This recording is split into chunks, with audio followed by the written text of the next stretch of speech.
SER Podcast. Hola, muy buenos días. Siempre que hay una campaña electoral en marcha, atribuimos a ella la tensión política. Ahora no hay campaña, al menos que sepamos, y sin embargo nada hace pensar que vaya a bajar el ruido en la discusión entre partidos. Al revés, vamos a un escenario más crispado. Pedro Sánchez prepara el terreno para el indulto de los presos del Procés y apela para ello a la concordia y al entendimiento que pide la Constitución. La oposición le recuerda que fueron condenados y acusa al presidente de traición. Bueno, pues este clima de acusaciones graves es el que planeará esta misma mañana en la sesión de control que escucharemos en directo. Y este clima en el que parecen impensables los grandes acuerdos acaba por generar más expectativas sobre la negociación social que tiene abierta el Gobierno y de la que de momento no consigue resultados: la prórroga de los ERTE. José Luis Astre, hola. Hola, es el contrapunto que siempre expone el Gobierno frente al ruido político, su diálogo engrasado con los sindicatos y con la patronal, que le ha permitido alcanzar acuerdos relevantes en lo peor de la pandemia. Entre ellos, los ERTE. Pero en esta última negociación chocan. El Consejo de Ministros, que amplíe las prestaciones, será mañana, con o sin acuerdo. Los agentes sociales rechazan la propuesta del ministro Escrivá para incentivar a las empresas que van sacando de los ERTE a sus trabajadores. Entienden que perjudica a quienes no se han podido recuperar todavía de la crisis. Rafa Bernardo. El Consejo de Ministros extraordinario tiene que ser en la tarde del jueves, porque aunque la prórroga actual de los ERTE llega hasta final de mes, es decir, hasta el lunes, algunos aspectos relacionados con los trabajadores fijos discontinuos decaen el viernes. Así que se apuran los plazos hasta el final en busca de acuerdo. Pepe Álvarez UGT, Gerardo Cuerva Cepime, esta noche en la SER. Creo sinceramente que podríamos habernos evitado esta situación, seguramente prorrogándolos tal y como estaban o habiendo comenzado antes las negociaciones, pero la historia de los ERTE es una historia de éxito, pero siempre en el último segundo. Con ánimo de llegar a acuerdo, créame, pero le pedimos al Gobierno que por favor no lo ponga más fácil, porque realmente, y así lo hemos hecho el órgano del Gobierno, no estamos de acuerdo con la postura ahora mismo que tiene el Gobierno. De momento, según fuentes del diálogo social, la negociación ha continuado en las últimas horas bilateralmente entre las partes que más diferencias tienen entre sí: Seguridad Social y COE.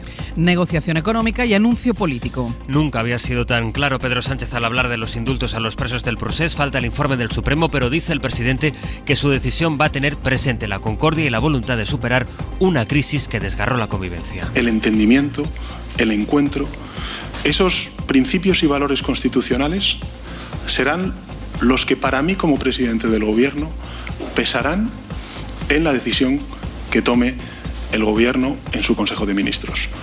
Lo que para mí no son principios constitucionales y nunca lo han representado son la venganza o la revancha. El PP y Vox anuncian ya que recurrirán unos indultos que, si se producen, celebrarían los socios parlamentarios del Gobierno. Carolina Gómez, buenos días. Buenos días. PP y Vox aseguran que irán al Supremo si Sánchez concede los indultos. Cuca Gamarra. O podríamos denominarlos como indultos a cobro revertido. Habla la derecha de traición y de capitular frente al independentismo, pero lo cierto es que esa decisión obtendría un amplio respaldo de los socios del Gobierno, especialmente aquellos con sensibilidades más periféricas como PNV, Bildu o Compromís. Creo que es lo que puede dar las condiciones que inicien un diálogo y una vía de solución. En democracia las cosas se resuelven hablando, dialogando y negociando. Creo que el Gobierno debe de ser valiente. No es la solución ideal para el independentismo porque sería admitir la culpabilidad. Miriam Nogueras, Junts per Catalunya. Y nosotros no hemos llegado hasta aquí para que nadie nos perdone. Y menos parcialmente. Aquí solo cabe la amnistía. Esquerra también prefiere la amnistía, pero reconoce que sería una gran noticia y le reforzaría en su estrategia de diálogo con el Gobierno frente a la confrontación que buscan los de Puigdemont. Ahora, de hecho, Esquerra está en la presidencia de la Generalitat. Lo está Pere Aragonés. Cualquier medida que ayude a aliviar el dolor de los presos políticos y de sus familias será bienvenida, pero somos muy conscientes la solución a una causa general provocada por una motivación política es una amnistía. Hoy Aragonés va a reunir por primera vez a los miembros de su gobierno en la Generalitat. El conflicto entre Israel y Palestina, la crisis de Marruecos y sobre todo el secuestro del avión por parte de Bielorrusia para detener a un periodista crítico han agitado el tablero internacional. Estados Unidos tiene a su secretario de Estado de gira en Oriente Próximo en estos momentos para garantizar el alto el fuego. Hoy va a visitar Egipto. Biden y Putin han puesto fecha a su primera reunión. Va a ser el próximo 16 de junio en Ginebra. Y en Europa ha terminado la cumbre que ha sancionado a Lukashenko y que ha endurecido su discurso frente a Putin. Pero ese es precisamente el debate que tienen de puertas para adentro los líderes europeos. ¿Qué relación quieren guardar con el vecino Rusia? Corresponsal Griselda Pastor, buenos días. Buenos días. La Unión ha dado un puñetazo sobre el tablero ruso con la respuesta unánime a Bielorrusia, pero esta crisis demuestra que las sanciones tienen también sus límites, especialmente cuando se habla de Putin. Aujourd'hui, nous sommes à la limite des politiques de sanctions. Hemos llegado al límite de la política de sanciones y hay que plantearse el tema estratégicamente. ¿Qué hacemos? Hay que empezar una guerra, hemos de romper totalmente las relaciones y ya lo hemos hecho y ha quedado claro que con Rusia la política de sanciones progresivas en conflictos helados no es eficaz. Quien así habla es Emmanuel Macron y resume el debate que a puerta cerrada y sin teléfonos han mantenido los jefes de gobierno. Resolverlo les va a llevar más tiempo que esta cumbre, aunque el anuncio de una reunión entre Biden y Putin en Ginebra, tras el paso del presidente de los Estados Unidos por Bruselas, demuestra a quienes creen que hay que abrir el diálogo con Rusia que la Unión necesita urgentemente estabilizar el este. Es miércoles, es 26 de mayo. Sara Selva, buenos días. Hola, Áñez, buenos días. ¿Sabéis que hoy es el día de la superluna? No, yo no lo sabía. ¿No? Bueno, yo creo que esto es lo típico que escucho siempre anunciar, pero que luego en realidad nunca veo. El caso es que no es ahora mismo, bueno, ahora ya de hecho es de día, así que no sé si habrá luna. Es a partir de esta tarde y se va a ver mejor claro cuando anochezca. Consiste básicamente en que la luna llena se ve mucho más grande de lo habitual porque está más cerca de la Tierra. Es la segunda superluna de este año y esta además, como es en mayo, tiene un nombre más bonito. Se llama la superluna de las flores y puede coger un tono como más rojo. Hoy también hay un eclipse, ¿no? Sí, pero para verlo tenemos que estar en Estados Unidos o en Australia. Vaya, pues que no lo vamos a ver, nos vamos a conformar con la superluna si nos acordamos. Y además de eso, ¿qué tiempo va a hacer? Pues casi todo el mapa con el cielo despejado, así que sol y siguen subiendo además las temperaturas. Ser Podcast.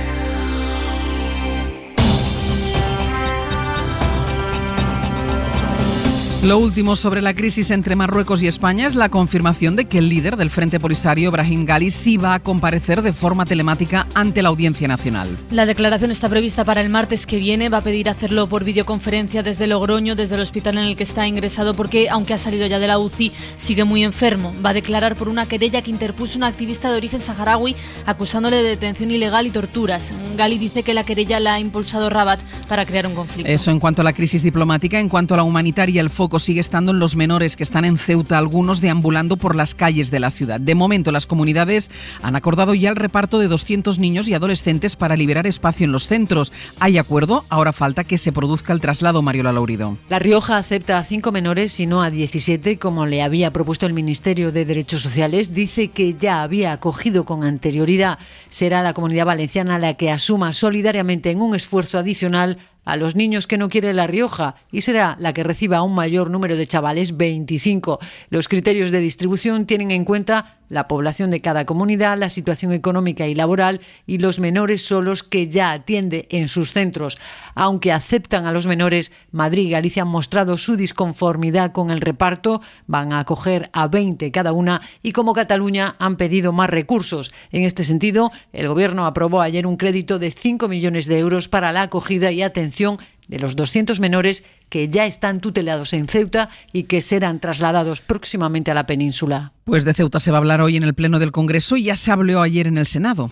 Con Marlaska defendiendo la actuación del Gobierno a pesar de las devoluciones en caliente y con el PP hablando otra vez de invasión. Óscar García, buenos días. ¿Qué tal? Buenos días. Y el ministro del Interior defendía la respuesta del Gobierno a la crisis de Marruecos. En primer lugar, fue rápida. Rápida y también fue coordinada. En resumen, la respuesta fue contundente y eficaz. Pero el PP no lo ve así. Juan José Imbroda, senador popular. Es intolerable que Marruecos haya cometido esa felonía de invadir Ceuta, porque fue invasión.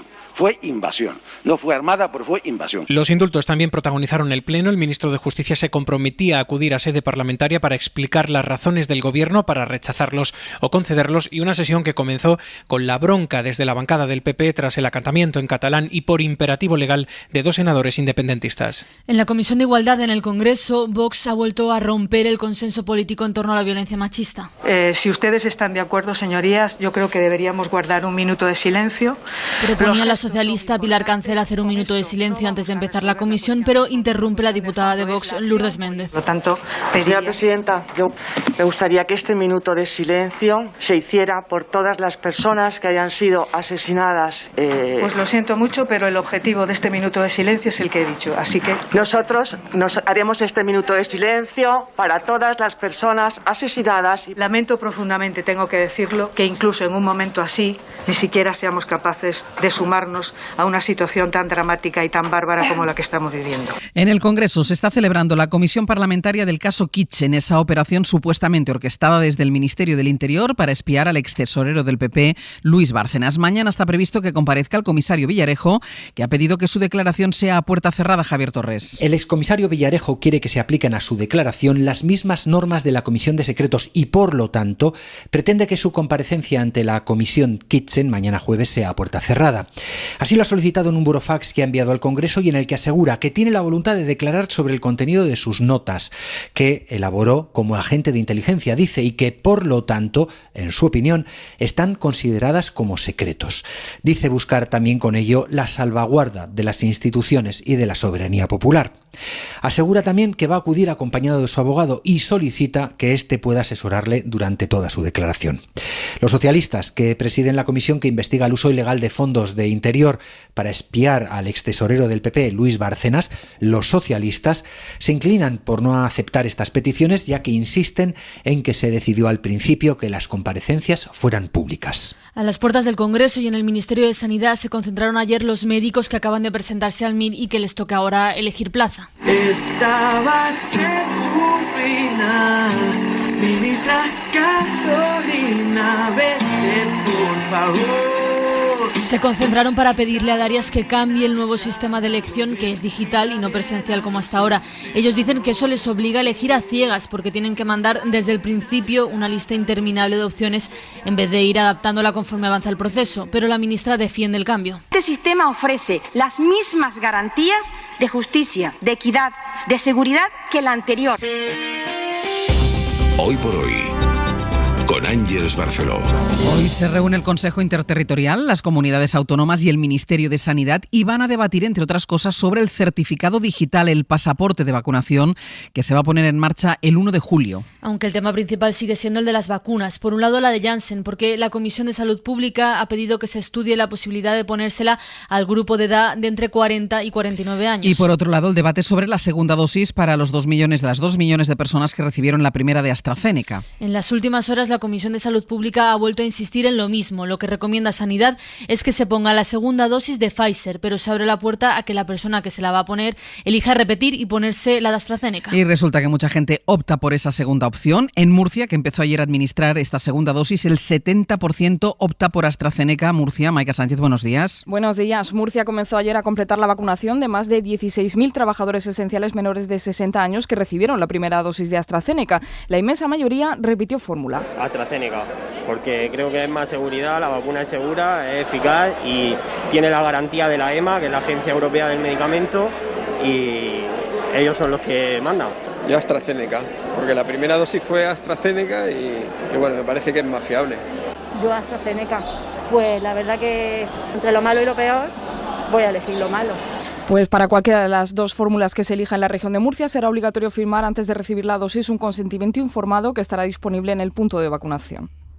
8 millones de personas han recibido las dos dosis, más del 35% de la población, casi 17 millones, al menos una. Y la incidencia sigue bajando, aunque solo ha bajado poco más de un punto en las últimas horas. En Portugal, en cambio, en Lisboa, la tendencia ahora es ascendente, está aumentando el número de casos, así que el gobierno ha decidido adelantar el calendario de vacunación. Lisboa, Lucas Font. Tanto la tasa de transmisión como la incidencia están por encima de los límites fijados por el gobierno en Lisboa. En este momento la incidencia es de 143 casos por cada 100.000 habitantes y la previsión es que siga aumentando en las próximas semanas. Esta es una situación que nos preocupa. Es una situación que nos preocupa y que tiene que ser tratada como una señal de alerta, pero no de alarma, ha asegurado el secretario de Estado de Salud. Para tratar de contener este repunte, el gobierno ya ha fijado fechas para acelerar la vacunación en todo el país. Los mayores de 40 años recibirán la inyección a partir del 6 de junio, mientras que los mayores de 30 lo harán a partir del 20 de ese mismo mes. El gobierno intensificará además los testeos en la capital con unidades móviles que se desplazarán a las zonas de ocio más concurridas, a los mercados al aire libre y a las estaciones de trenes y autobuses. De la pandemia en el mundo, Brasil ha superado esta noche los 450.000 muertos por COVID. Y en Estados Unidos, el Centro de Control de Enfermedades ha hecho un estudio para comprobar la eficacia de la vacuna. De los 100 millones de personas que la habían recibido a finales de abril, solo el 0,01%, unas 10.000, se han contagiado.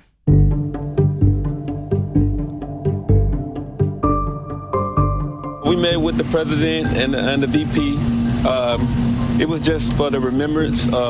La familia de George Floyd estuvo ayer en la Casa Blanca con el presidente Joe Biden y la vicepresidenta Kamala Harris justo cuando se cumplía un año de su asesinato. Dice el hermano de Floyd, el hombre negro al que un policía mató asfixiándole con la rodilla, que Biden tampoco está contento con que la ley con la que quieren reformar el sistema de la policía siga estancada en el Senado. Ha habido además marchas y concentraciones en decenas de ciudades y la esquina en la que lo mataron, en Minneapolis, vuelve a estar llena de flores. También en Estados Unidos, el estado de Texas está a punto de eliminar los últimos requisitos que faltaban para poder tener un arma. No va a hacer falta ni licencia ni verificar los antecedentes penales. Washington, Marta del Vado. Solo falta la firma del gobernador, el republicano Greg Abbott, que ratificará la ley en breve a pesar de las objeciones de las asociaciones civiles que piden todo lo contrario, una mayor regulación. Texas ya permite llevar rifles en público sin licencia. Con la nueva ley, los mayores de 21 años podrán llevar cualquier tipo de pistola siempre que no tengan condenas por delitos violentos. Lo que pasa es que al eliminar los antecedentes penales y la licencia va a ser muy difícil controlar a quién se vende un arma.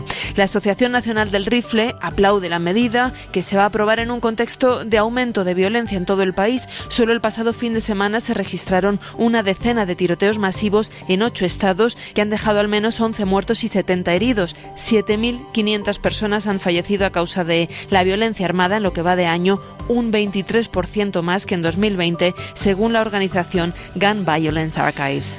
Biden se va a reunir con Putin el 16 de junio en Ginebra con el objetivo, dice la Casa Blanca, de restaurar la estabilidad en las relaciones entre ambos. Las relaciones son ya de por sí tensas, pero en los últimos días se han sumado un asunto más, el de Bielorrusia. Sobre esto se ha pronunciado la OTAN, su secretario general.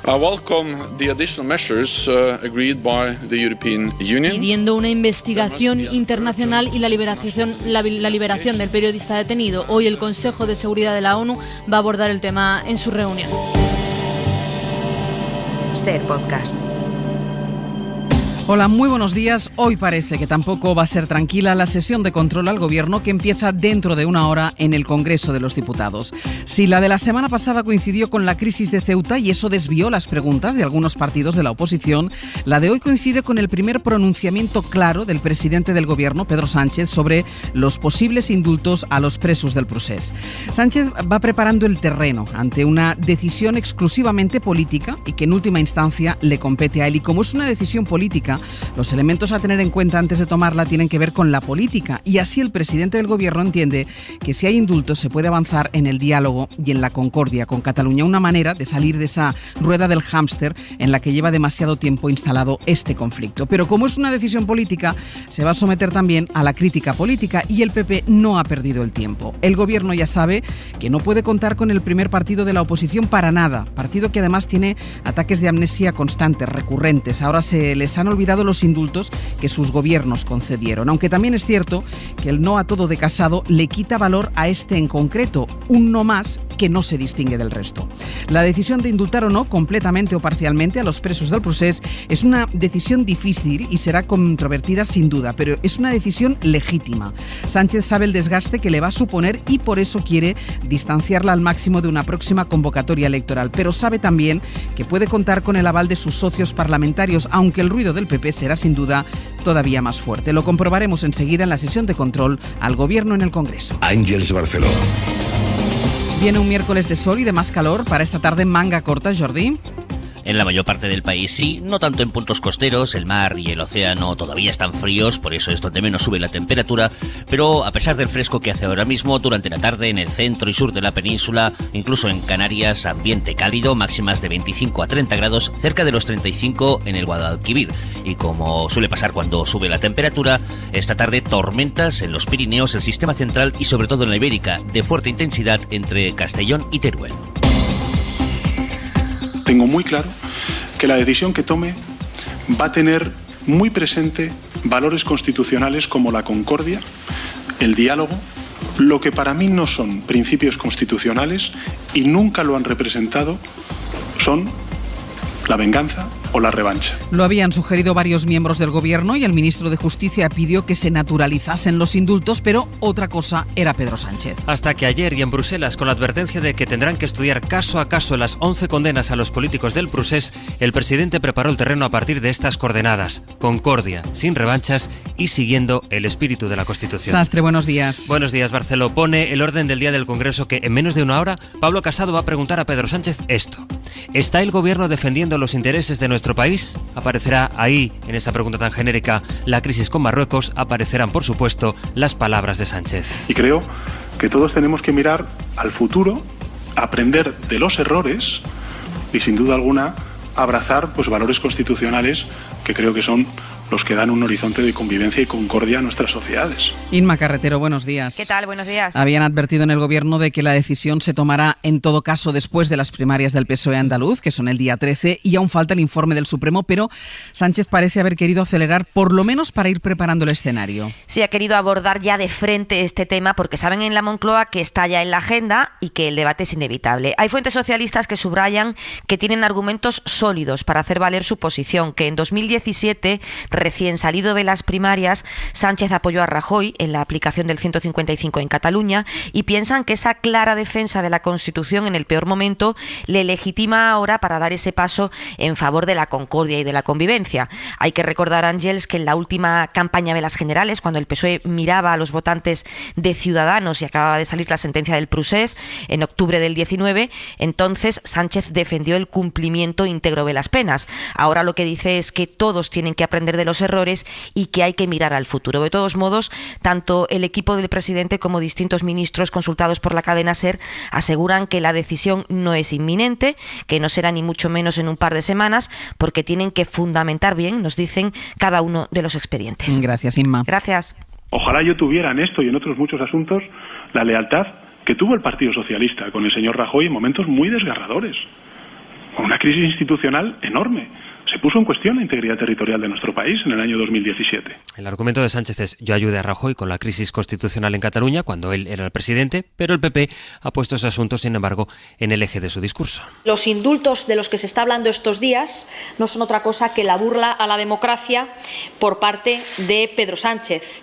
Y si se conceden, evidentemente lo recurriremos. El PP se movilizará contra los indultos y los utilizará para bloquear la renovación del Poder Judicial. Carolina Gómez, buenos días. ¿Qué tal? Buenos días, Ángels. Dice Pablo Casado que cumplir la ley no es venganza y defender la unidad nacional no es revancha. Si Sánchez aprueba los indultos, el PP recurrirá la decisión al Supremo, aunque no estén personados en la causa, y exigirán el cambio de la ley de indultos y del Código Penal contra los referéndums ilegales. Génova ha encontrado aquí otra bandera para hacer oposición y consideran que esta pueden estirarla bastante porque, aunque el Gobierno tenga apoyos de los socios, están convencidos de que muchos votantes socialistas no le van a respaldar en esta decisión y tampoco habrá rédito en Cataluña porque no va a calmar las aspiraciones independentistas. La posibilidad de conceder esos indultos a unos presos que no se arrepienten, dice el PP, es un atropello al Estado de Derecho que aleja además la posibilidad de llegar a un acuerdo con el Gobierno para renovar el Poder Judicial. También Vox piensa acudir al Supremo si se conceden los indultos, de los que discrepan también en Ciudadanos. Los independentistas piden no el perdón, sino la amnistía de los condenados, y a favor del indulto sí que se han ido pronunciando Más País, Compromís, Bildu o el PNV. Este es el clima que hoy se va a reproducir en el Congreso y después está el clima en Cataluña.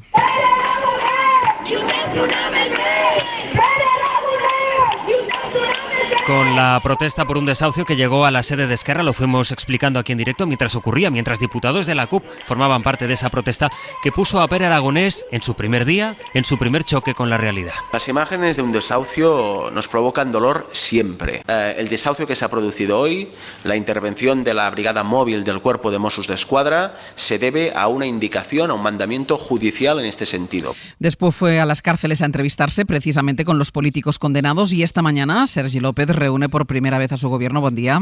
Hola, buen día. Será tras la toma de posesión de los consellers prevista para las 10 de la mañana. A las 12 se reúne el nuevo govern con 11 debutantes y solo 3 personas que repiten, entre ellos el propio presidente Pere Aragonés. Se prevé que se empiecen a hacer los primeros nombramientos de los diferentes departamentos. En las últimas horas, Aragonés ha designado a Xavier Bernadí como nuevo secretario del govern. Hasta ahora pertenecía al Departamento de Justicia. Aún no se ha nombrado portavoz, que todo apunta a que no será un miembro del Ejecutivo. Hoy, tras la primera reunión del govern, comparecerá el propio Pere Aragonés. Si el debate político lo centran los indultos, el debate económico está en los ERTE, a los que siguen acogidos 600.000 trabajadores y para cuya prórroga todavía no hay acuerdo. Y el Consejo de Ministros es mañana. Patronal y sindicatos emplazan al Gobierno a que mantenga las condiciones actuales. El Ministerio de Seguridad Social quiere incentivar a las empresas que saquen del ERTE a los trabajadores, mientras los agentes sociales entienden que hay que ayudar a las empresas que están, en cambio, en situación peor. Pepe Álvarez, UGT, Gerardo Cuerva, CEPIME, estuvieron anoche en Hora 25. Hay que ayudarle, como decía, a aquel que desgraciadamente su actividad, por la localización, por el sector en el que se encuentra, no puede abrir porque no tiene actividad. Que es un error, la cantidad de personas que quedan en ERTE por fuerza mayor es pequeña, incluso para que no haya una competencia desleal entre las empresas, me parece que no debería de hacerse. Hoy por hoy, con Ángeles Barceló. Hablamos de los ERTE y de su prórroga, que tiene que llegar antes del lunes. En realidad tienen que llegar esta misma semana y por eso, como les avanzamos ayer aquí en la SER, el Consejo de Ministros extraordinario no será el viernes, sino que va a ser mañana mismo por la tarde. Será el Consejo que amplíe los ERTE hasta septiembre, haya o no haya acuerdo con la patronal y los sindicatos, pero les decía que también este asunto tiene derivada en el Gobierno. Javier Ruiz, buenos días. ¿Qué tal? Buenos días, Ángeles. Porque ha generado tensiones dentro del Ejecutivo en torno a la posición del ministro de Seguridad Social, de José Luis Escrivá. Sí, el Gobierno está jugando tan al filo, el ministro Escrivá está apurando tanto hasta el último minuto que se están tensionando las posiciones internas. La ministra de Trabajo cerró sus acuerdos la semana pasada. El ministro de Seguridad Social ni siquiera se presentó a negociar con los sindicatos y con los empresarios el lunes. Envió al director financiero de Seguridad Social a entregar papeles, no a negociar, y alegó problemas de agenda. Ha apurado tantísimo los plazos que el Consejo Extraordinario, que normalmente se celebraría un viernes, se ha tenido que convocar el jueves a las 4:30 porque al día siguiente, ese viernes, ya iba a haber afectados que se quedaban tirados, los fijos discontinuos cuyas coberturas vencen ese viernes. Así que hay críticas internas en el Gobierno a un José Luis Escrivá que, según el Palacio de la Moncloa, tiene el respaldo de Calviño y de Montero. Punto. No se dice más, pero Moncloa dice eso, tiene el respaldo de Calviño y Montero. Se ha conseguido, desde fuera, que sindicatos y empresarios con intereses contrapuestos estén unidos contra el Gobierno y ahora mismo Moncloa tiene esta difícil papeleta. Si no hay acuerdo, va a tener que escoger entre si desautoriza al ministro Escrivá o si desautoriza el único foro que le ha funcionado, el del diálogo social. Javier, gracias. Hasta ahora.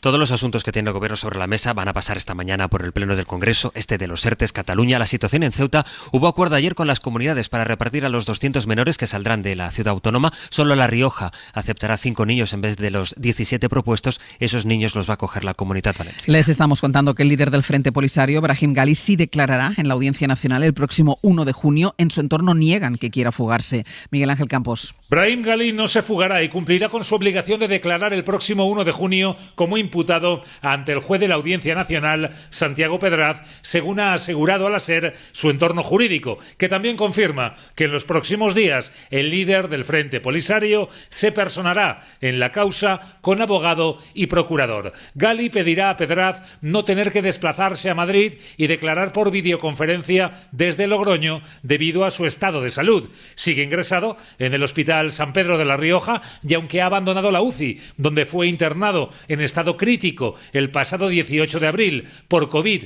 y una neuropatía, aún se encuentra muy débil y de hecho ni tan siquiera ha ingerido alimentos sólidos desde su hospitalización. Las mismas fuentes confiesan a la SER que el líder del Frente Polisario solo ha sido consciente desde el viernes pasado del país en el que se encontraba y de la polémica que se había creado a su alrededor. Hoy por hoy, Ángeles Barceló. El Gobierno y las comunidades se reúnen hoy para perfilar cómo será el certificado sanitario que facilitará la movilidad por Europa desde julio. Algunos territorios empezaron ayer a vacunar con la segunda dosis a quienes recibieron la primera de AstraZeneca, con la discrepancia, ya saben, de varias autonomías sobre inyectar Pfizer en vez de la misma marca, en vez de AstraZeneca. En cualquier caso, lo que se estudia ahora es ampliar la vacuna que requiere de una sola dosis, la de Janssen, y ponerla a las personas de más de 40 años. Para eso hace falta que lleguen las dosis previstas, Mariola Lourido. Estudiar el uso de Janssen en los de 40 a 49 años es lo que ha pedido la Comisión de Salud Pública a la ponencia de vacunas, que son los asesores de sanidad. Janssen, de un solo pinchazo, se está administrando a los mayores de 50 o de 70, pero para ampliar su uso es necesario que lleguen más monodosis. Se han recibido menos de 600.000 de los más de 5 millones previstos para este trimestre. Ante la actitud de Andalucía, en la Comisión se ha insistido en que la recomendación para las segundas dosis de los menores de 60 es Pfizer y que solo en caso de rechazar esta marca se plantea de forma excepcional AstraZeneca, previa firma del consentimiento informado. Sin embargo, se está comprobando que la mayoría de los vacunados pide repetir con AstraZeneca. En Estados Unidos, su gobierno ha asegurado que tiene ya a la mitad de la población adulta del todo vacunada. Después de Israel, Estados Unidos es el país con un porcentaje de gente más vacunada. Aquí tiene ya la pauta completa el 17% de los españoles y más de un tercio tiene puesta al menos una inyección. Las vacunas, los fondos europeos, de todo eso han hablado los líderes de la Unión en la cumbre que terminó ayer, y es verdad que el momento es complicado, sobre todo por la crisis de Bielorrusia y por las tensiones en Moscú, pero con todas las dificultades. Bruselas, Griselda Pastor, buenos días. Hola, muy buenos días. Si hacemos balance, podemos decir que la Unión se reivindica, que trata de defender su posición en el mundo. Y es la primera vez que en mucho tiempo la Unión dedica casi toda una cumbre a mirar hacia afuera. Los pulsos que la esperan son algo complicados, y más porque con Bielorrusia llegan al límite de la estrategia de sanciones. Pero con Biden en la puerta y los cambios que llegan desde Estados Unidos, la Unión espera resituar sus fuerzas siempre que logre mantener la unidad en todos estos frentes. Este es el objetivo, a la espera de que el día 14 en la Alianza Atlántica, cuando habrá esa cumbre con Biden, y el 15 ya después, en escenario europeo, logren fijar las bases para una nueva relación que también desde fuera la ayude a reforzarse en el mundo interior. Griselda, gracias. Hasta ahora.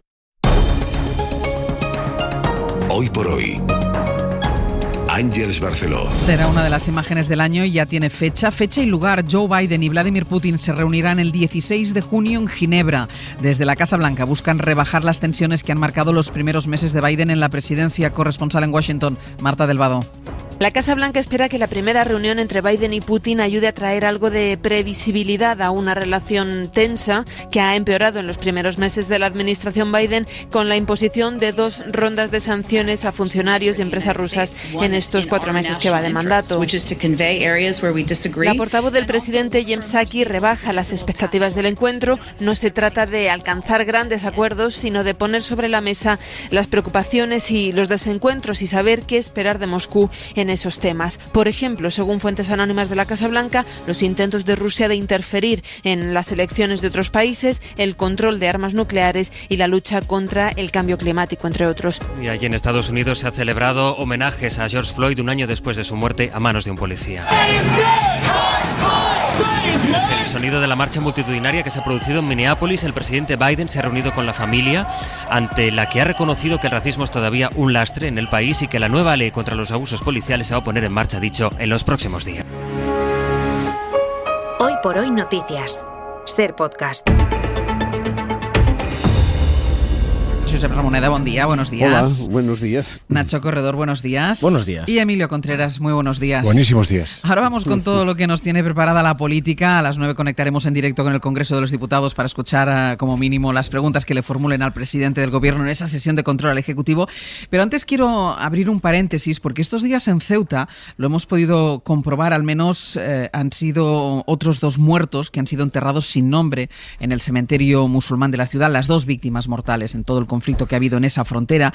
Y la verdad es que son demasiados los cementerios del sur de este país, donde hay filas de nichos, muchas lápidas o enterramientos que no tienen ningún nombre. Son las víctimas de este sistema migratorio que, después de más de 30 años de llegadas de pateras o de otros cruces irregulares peligrosos, acumula una cantidad nunca determinada de muertos de los que no sabemos sus nombres, entre otras cosas porque sus familias no tienen dónde acudir, no tienen dónde preguntar para que se busque a sus seres queridos, para saber cuándo se produce un naufragio, si su hija hija, si su marido, si su primo están vivo o están entre los cadáveres que se han conseguido recuperar. Solo el año pasado murieron 2.170 personas en 88 naufragios de embarcaciones en las distintas rutas hacia España, la mayoría en la ruta que se dirige hacia las Islas Canarias, según estimaciones que ha hecho el colectivo Caminando Fronteras. Nicolás Castellano, buenos días. ¿Qué tal, Ángel? Buenos días. Bueno, pues ante la falta de un sistema público que, como vemos, sigue sin funcionar, hoy por primera vez se va a presentar una guía para que todas estas familias víctimas de la ruta argelina por el mar de Alborán o la de Canarias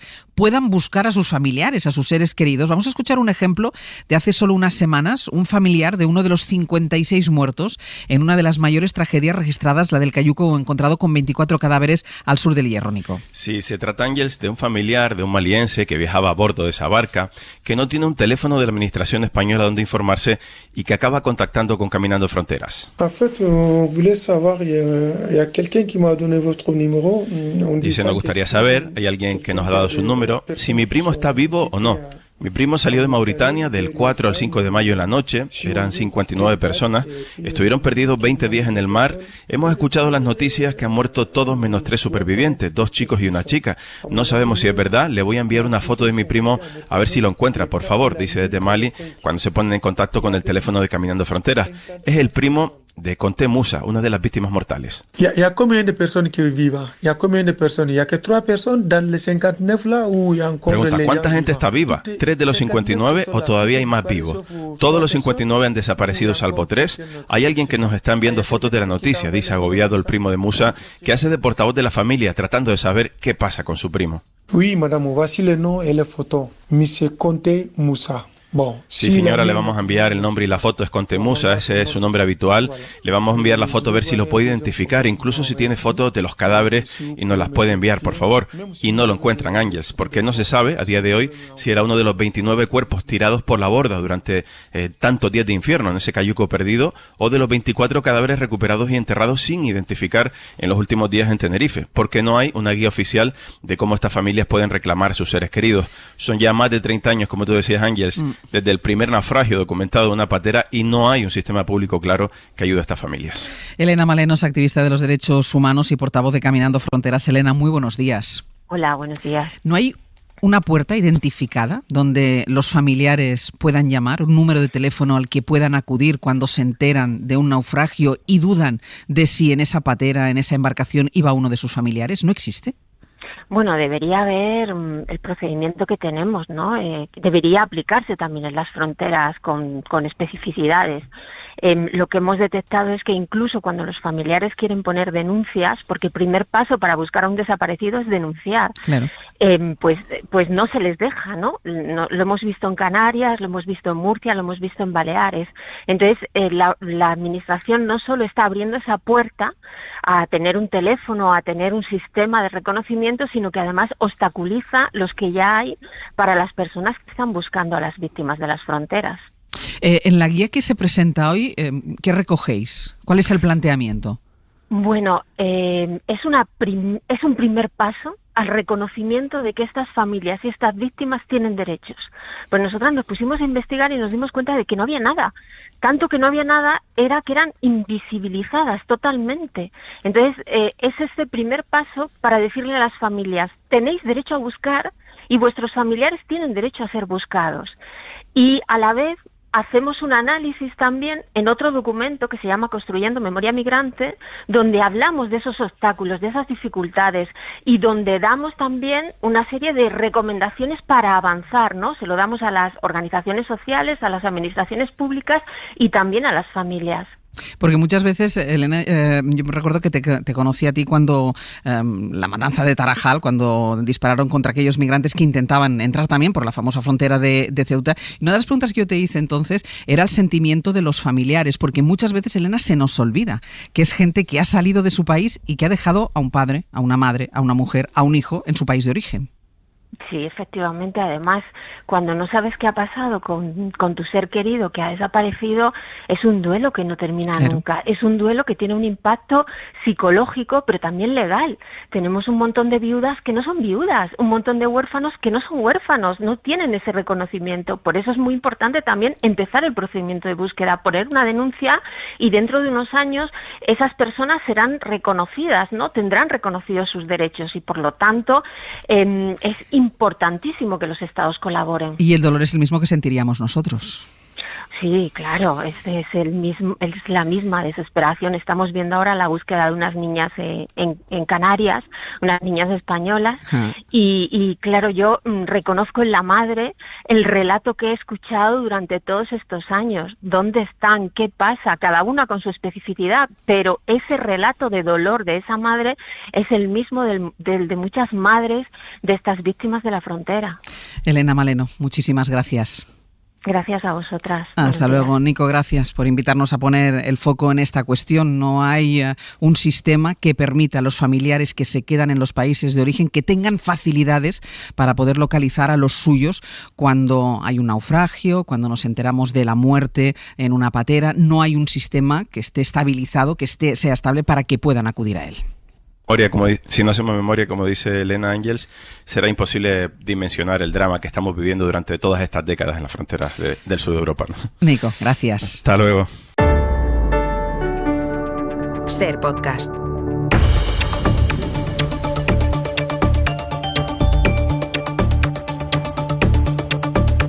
En el abierto, Josep Ramoneda, Emilio Contreras y Nacho Corredor. Y ahora sí vamos ya con el tema que seguro va a estar muy presente si no protagoniza completamente la sesión de control al Gobierno en el Congreso de los Diputados, el posible indulto a los líderes independentistas condenados por el procés. Inma Carretero, buenos días.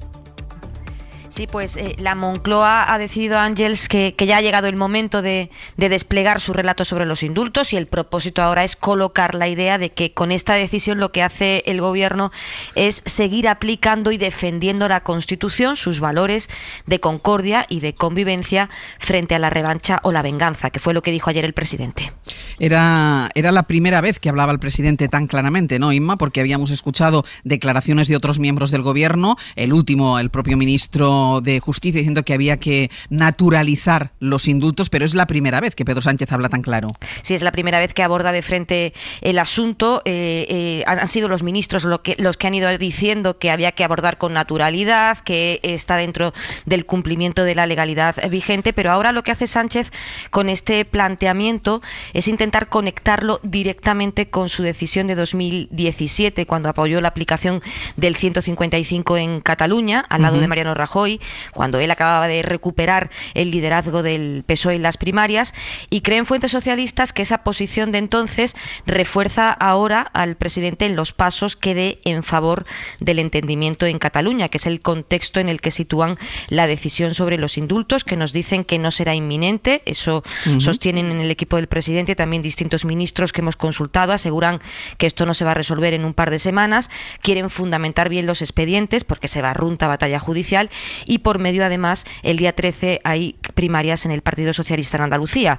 Hoy tendremos además oportunidad de ver cómo encajan el planteamiento de Sánchez en las distintas latitudes del partido, porque recordemos que en la campaña de las generales de noviembre de 2019, recién salida entonces la sentencia del procés y con Sánchez queriendo captar votos de Ciudadanos en aquella campaña, pues ahí el PSOE defendió el cumplimiento íntegro de las penas, y lo que defiende ahora Sánchez es que todos tienen que aprender de los errores y mirar al futuro aplicando ese espíritu constitucional de concordia y de convivencia. La decisión del Gobierno, Inma, no sería antes de esas elecciones primarias en Andalucía. Eso defienden en el Partido Socialista, y eso es lo que nos dan a entender en el equipo del presidente de la Moncloa, que tienen que trabajar en profundidad los expedientes. En cualquier caso, estamos hablando de que las primarias son el 13 de junio, serían... dentro de nada. Dentro de nada, y a partir de ahí, porque sí que defienden distintas fuentes gubernamentales que cuanto antes hay que resolver este asunto, que hay que alejarlo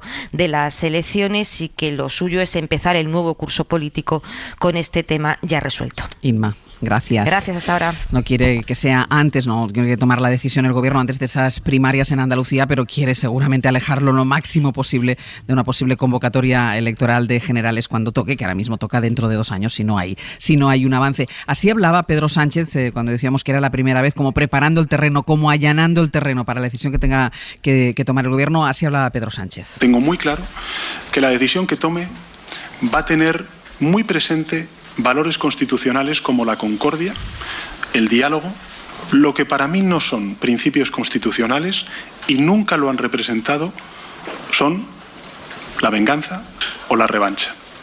Bueno, el Partido Popular ya llevaba un par de días señalando a Sánchez por este asunto, que insistimos que diferentes miembros del gobierno se habían pronunciado sobre los indultos, y ayer habló claramente o respondió claramente a esta intervención de Pedro Sánchez Cuca Gamarra, que es la portavoz del Partido Popular en el Congreso. Lo que está convirtiendo el presidente del Gobierno estos indultos es en un instrumento político al servicio de él mismo y de su partido para mantenerse en el poder. Podríamos entender que los indultos, o podríamos denominarlos como indultos a cobro revertido, que les paga el presidente del Gobierno a los independentistas para mantenerse en la Moncloa.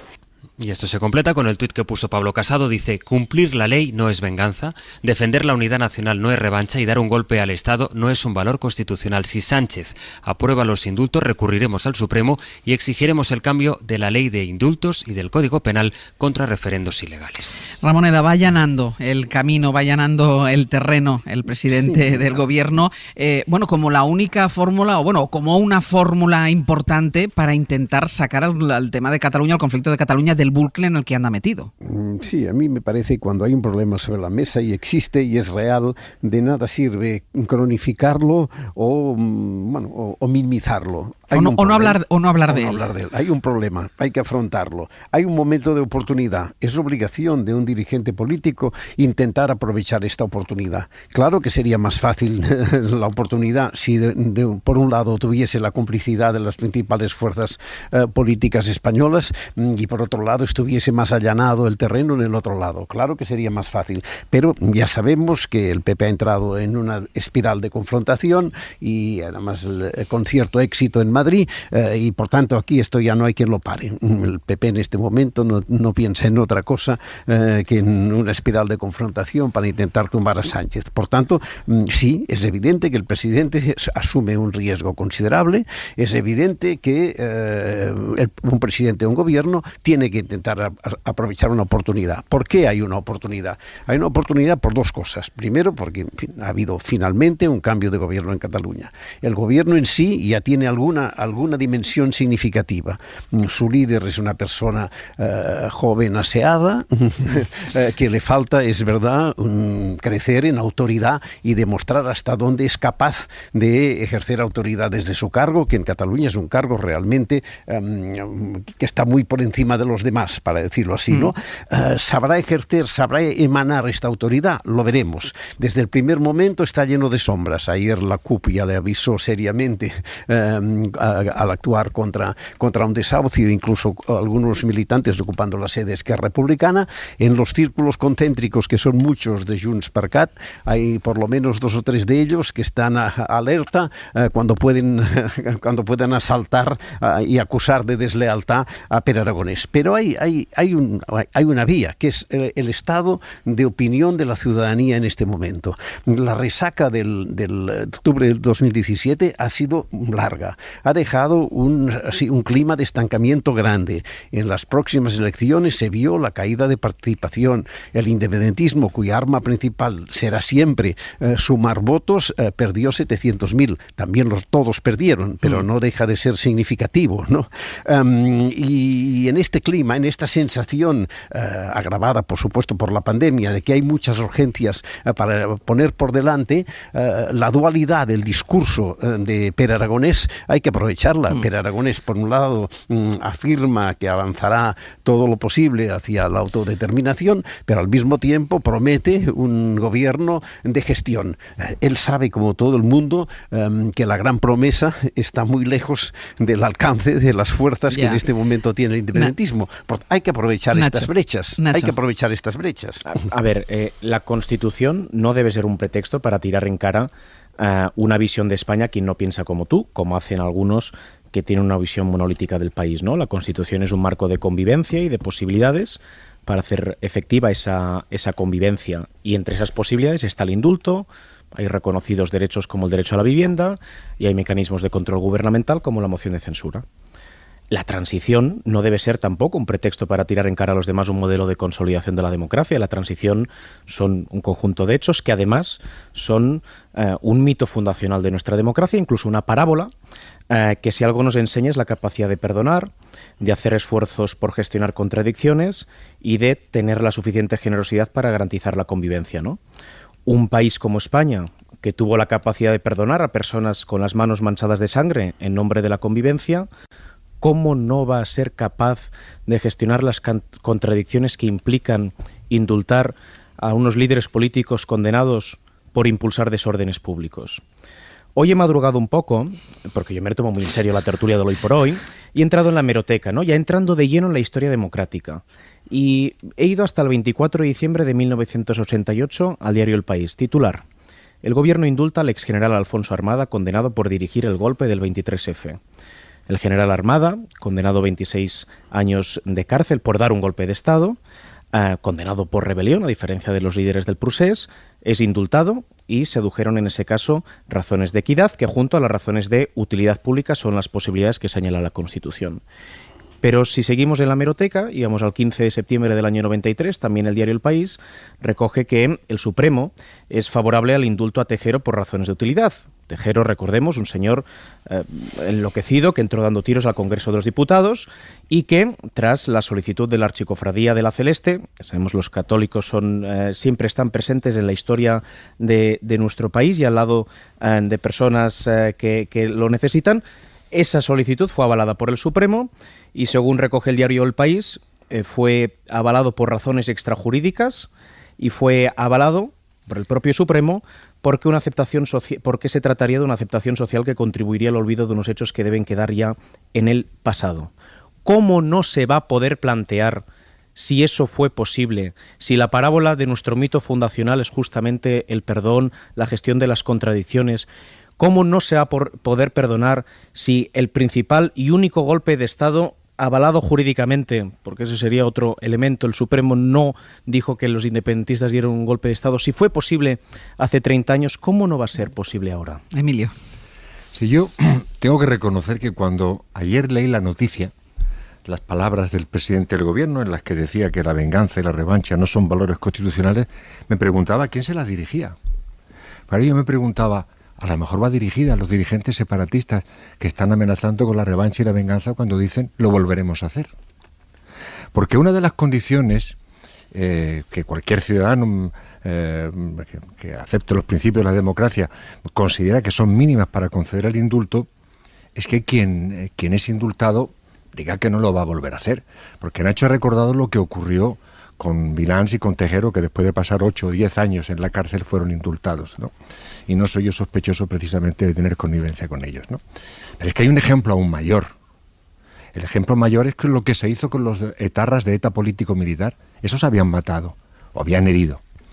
Y hubo una manifestación suya por la cual dijeron: nos arrepentimos de lo que hicimos, disolvemos ETA político-militar, entregamos las armas, fundamos un partido político. Y como hubo esa voluntad expresa, la sociedad española, no ya el gobierno ni el Tribunal Supremo, la sociedad española aceptó sin resistir que aquello ocurriera. ¿Cuál es el problema que hay ahora? Que cuando dicen que esto va a contribuir a la pacificación, bueno, puede ser un acto de voluntarismo y ojalá acertaran, pero nosotros no tenemos ningún indicio basado en ninguna declaración por parte de los dirigentes socialistas de que hay voluntad de no volver a repetirlo.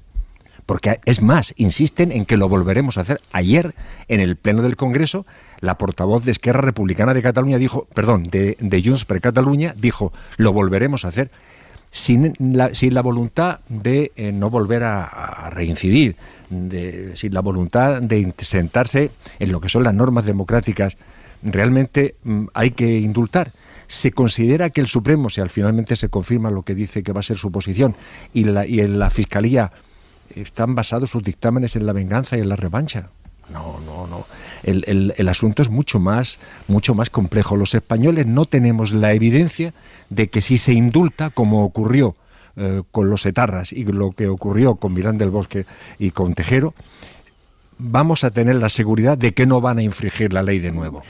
Me parece un abuso la comparación con Milán del Bosque y con Tejero y con los etarras, francamente. A quién han matado o contra quién han actuado violentamente los presos catalanes. Cuando dicen lo volveremos a hacer, la única cosa que dicen es una cosa que a mí me parece muy legítima, que es intentar conseguir. Por supuesto, tiene que ser por medios legales. Que lo hicieron por medios ilegales, Josep. Lo hicieron por medios ilegales, claro, esa es la clave. Que nada tienen que ver con aquellos con los que los has comparado. No, yo no los he comparado, ha sido Nacho. Y además la comparación que ha hecho Nacho ha sido jurídica, ¿no? De hecho, porque nadie es tan tonto para comparar unos hechos con derramamiento de sangre con los que no lo hubo. Él es muy inteligente, pero hasta ahí llegamos.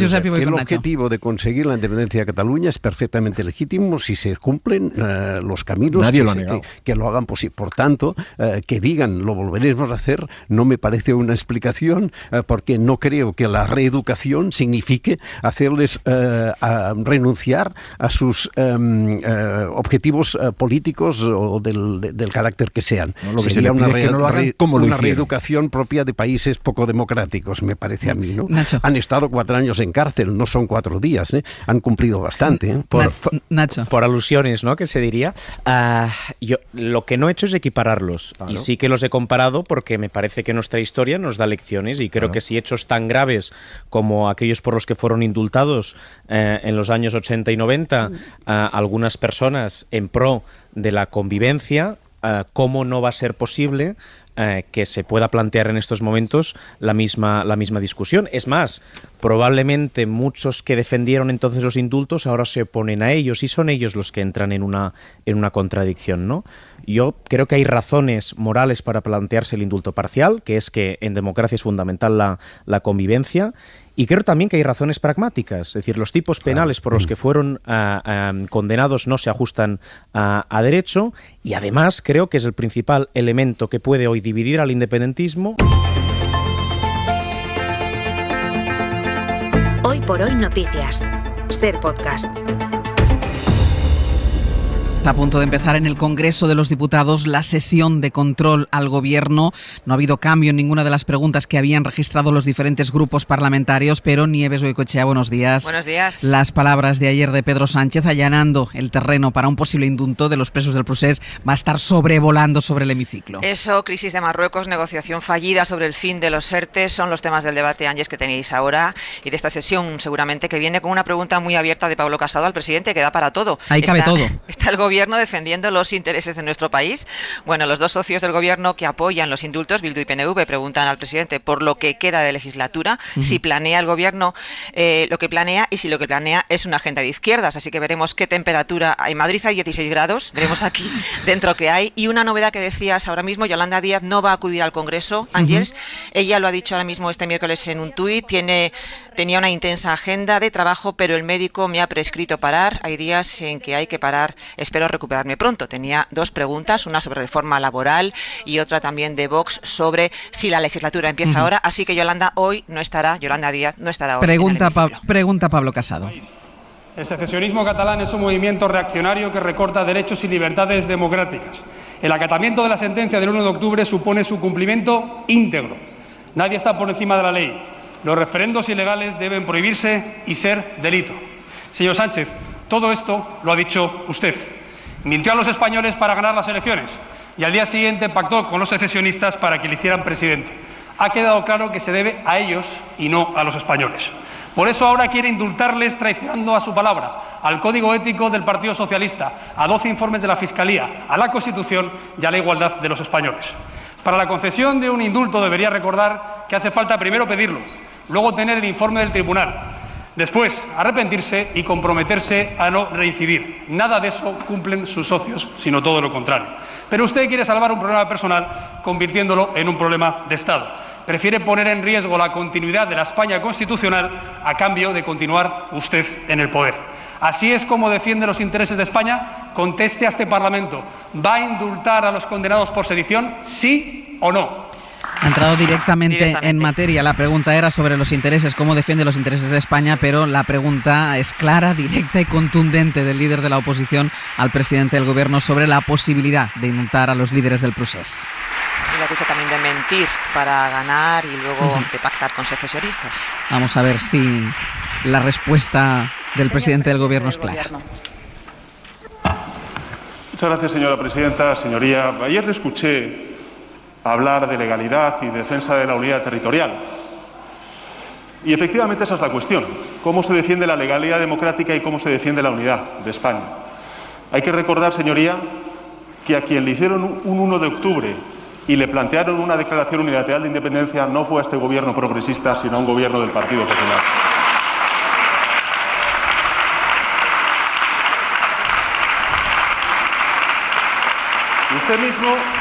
Usted mismo, señoría, antes del 14 de febrero recordaba que la gestión que hizo su gobierno, el gobierno del Partido Popular del 1 de octubre, fue un desastre y que usted estaba en contra de esa gestión. Mantenga esa palabra, señoría. Silencio, fíjese, por favor. La Constitución española recoge en su espíritu tanto el castigo como la concordia. Hay un tiempo para el castigo y hay un tiempo para la concordia. El gobierno tomará su decisión en conciencia.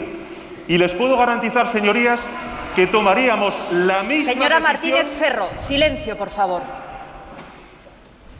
Señorías, tomaríamos la misma decisión que si el gobierno progresista tuviera 300 escaños. El gobierno de España tomará una decisión en conciencia a favor de la convivencia entre todos los españoles. La pregunta era directa, ¿va usted a indultar a los presos del procés, sí o no? Y tomaremos la decisión en conciencia. Ha sido la respuesta del presidente del gobierno, recordándole que estaba el Partido Popular en el gobierno cuando los hechos de octubre del 17. Y con cita de nuevo a la Constitución. Exacto.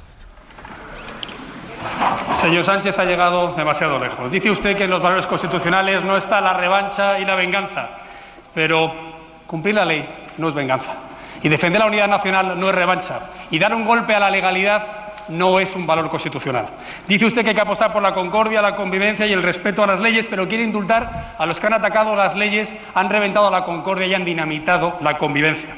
Dice con equidistancia que hay que superar fracturas y errores, pero solo nosotros hemos sufrido su cordón sanitario y la violencia separatista. Usted es el presidente de España gracias a los que quieren acabar con España, y eso es ya todo lo que es usted. El pago que le piden por haberle mentido en la Moncloa será su finiquito y el epitafio del Partido Socialista Constitucional. Deje de tomarnos el pelo con la España del 2050, cuando sus verdaderos jefes no quieren ni siquiera que esta España llegue al 2022. A los españoles se nos acaba la paciencia y a usted se le está acabando el tiempo. Mientras tanto, recurriremos al Tribunal Supremo los indultos y en cuanto lleguemos al Gobierno modificaremos la ley de indultos para delitos de sedición y rebelión y el Código Penal para sancionar los referendos ilegales. Defenderemos la justicia, la Constitución y la nación y no permitiremos que lo vuelvan a hacer ni los golpistas ni usted. Los mismos argumentos, ¿no, Ángel, sobre que este es el finiquito de su legislatura, que es lo que dice el PP? Si hay indultos, no habrá... Está enterrando desde la victoria de Isabel Díaz Ayuso en Madrid, está Pablo Casado enterrando la legislatura en ese nuevo ciclo que él dice que empezó. Y llamativo que él no suele leer. Sí, esta segunda la llevaba preparada. Sí, esta segunda intervención la llevaba preparada. Escucharemos ahora a los socios preguntando al PNV y a Bildu. No sé si va a responder el presidente del gobierno. Señor presidente del Gobierno. Ahora sí. Señoría, gracias, presidenta. Lo he dicho antes y lo vuelvo a repetir. La Constitución recoge tanto el castigo como la concordia. Y hay un tiempo para el castigo y un tiempo para la concordia. Y este Gobierno tomará su decisión en beneficio de la convivencia entre españoles.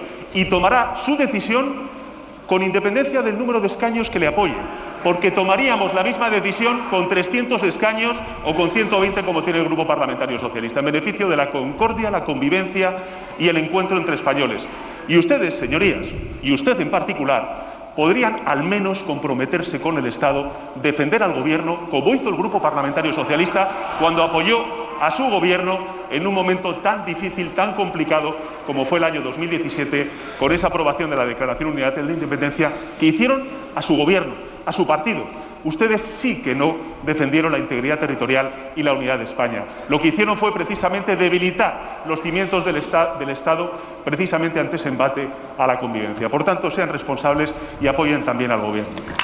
Bueno, ha repetido más o menos lo mismo antes. La misma intervención anterior, y recordando que eso también ya se recordaba ayer, recordando que el Partido Socialista apoyó al Partido Popular cuando se tuvo que decidir la aplicación del 155 en Cataluña. Y ahora sí va a ser el turno de los socios de gobierno. Algunos de ellos se han manifestado ya a favor de estos indultos, como es el caso del Partido Nacionalista Vasco. Aitor Esteban va a intervenir ahora. Presidente, no seré yo quien le niegue que en política es conveniente de vez en cuando elevar la vista y mirar a futuro.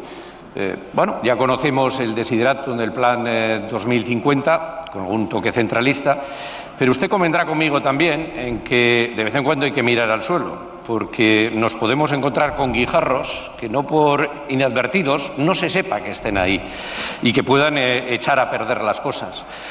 Mire, yo estoy tan interesado como usted en que esta legislatura tenga éxito, porque las legislaturas son para eso, para finalizarse.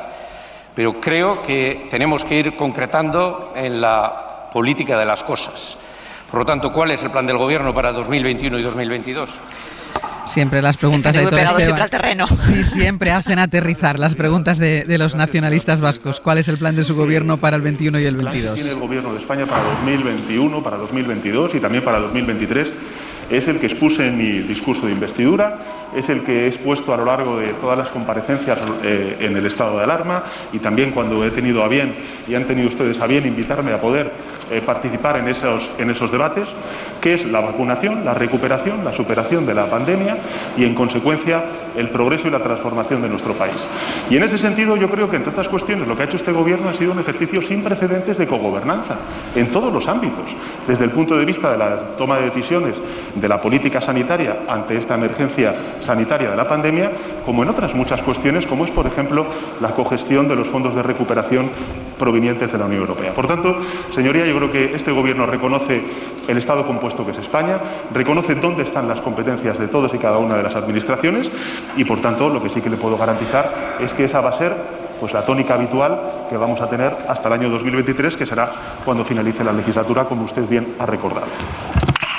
La hoja de ruta que ya nos han contado algunas veces, ¿no, Ángels? Sí. Sobre vacunación, gestión de fondos y salir de esta crisis económica provocada por la pandemia. Exacto, lo que tiene en la agenda el Gobierno con el fin de la pandemia. Voy a recordar algunas de las cosas concretas, política de las cosas que hay que ir haciendo y que no se entiende que ya no se hayan hecho ya. Tema de fondos europeos, por ejemplo, necesitamos saber un calendario concreto de cada ministerio. ¿Qué? ¿Cuándo? ¿Cómo? Evidentemente, pensiones y reforma laboral hay que aclararlo cuanto antes. No conocemos la totalidad del documento enviado y de lo hablado con las instituciones europeas.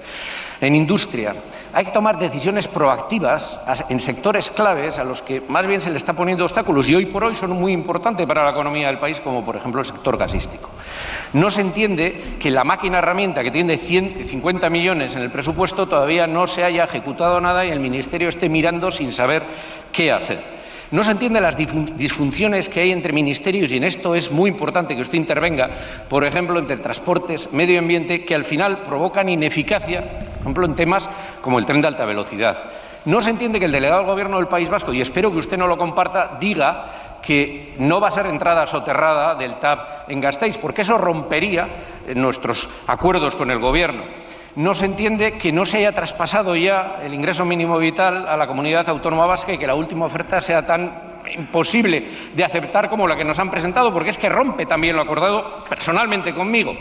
No se entiende que todavía tengamos 5 nuevos impuestos que estén sin concertar y que urge ya hacerlo.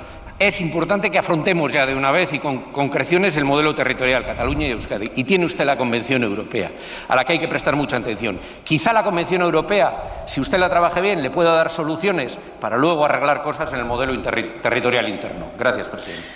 Pues la letra pequeña, Ángels, que las cosas terrenales, como siempre insistimos. De debates tapan, ¿no? Exacto. Que hacerle a algunas de las cuestiones que usted ha planteado. Yo creo que el Gobierno de España, a lo largo de estos meses largos de pandemia, ha tratado de hacer realidad y materializar todos los compromisos de investidura, pero también gestionar una pandemia, señoría. Eso es lo que hemos estado haciendo. E insisto, con un ejercicio de cogobernanza que no ha hecho ningún gobierno a lo largo de estos últimos 40 años de democracia.